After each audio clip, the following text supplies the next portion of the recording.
Hey everyone, SVTWRC here with an update to the ever popular clutch pedal squeak video. There's one of two issues that could be going on here. You could have a firewall weld that is broken loose, and there's a kit in which you can install some bolts to make the firewall weld correct again. So this way the bolts are attaching the firewall and not a spot weld.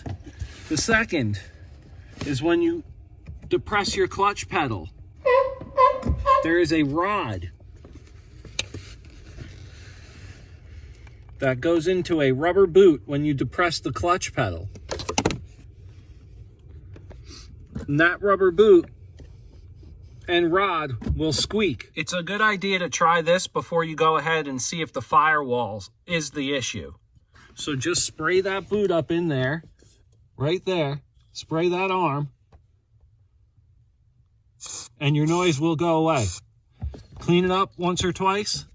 Make sure the arm gets in there, grabs whatever grease, clean it with a rag, and then respray it, and you are good to go. If that was the problem, you will hear it right away. The noise will go away right away, instantaneously. If it's not, you have to check your firewall. All right, everyone. Hope this helps. See you later. Subscribe, like, do all that stuff with the like button in the comments and everything. And I'll see you soon. Take care.